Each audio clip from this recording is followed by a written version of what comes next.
22 yoshli yigit plastik chiqindilardan benzin tayyorlashni o'rganib, uni Rolls-Royce V12 ga quydi va mashina yurib ketdi. Buning uchun havaskor muhandis Julian Brown mikroto'lqinli piroliz texnologiyasidan foydalandi.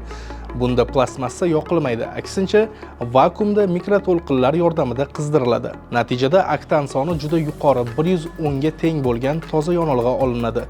Julian unga Plastaline deb nom berdi. Texnologiya haqiqatan ham ishlashini isbotlash uchun yigit bu benzinni to'g'ridan-to'g'ri 606 litrli V12 dvigatelga ega Rolls-Royce bakiga quydi. Dvigatel yoqilg'i tizimiga hech qanday o'zgartirish kiritilmasdan ishga tushdi va trekda bemalol yurdi. Bungacha qo'lbola yoqilg'ida 6.4 HEMI motorli 485 ot kuchiga ega Dodge Scat Pack va og'ir dizelli Ford F350 ham muammosiz yurgan edi.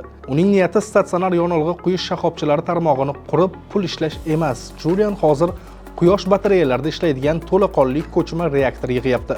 Maqsadi qurilmani pikapga ulab, istalgan chiqindixonaga yoki okean bo'yiga olib borish va u yerdagi plastmassani reaktorga solib, o'sha joyning o'zida yuqori oktanli yoqilg'i ishlab chiqarishdir. Barcha chizmalar ochiq foydalanish uchun tarmoqqa joylangan. Loyiha notijorat bo'lib, to'liq xayriyalar hisobiga faoliyat yurityapti. Mana shunday ixtirolar haqidagi dolzarb ma'lumotlarni o'tkazib yubormaslik uchun sahifamizga obuna bo'lib qo'ying va videoni saqlab qo'yish yodingizdan ko'tarilmasin.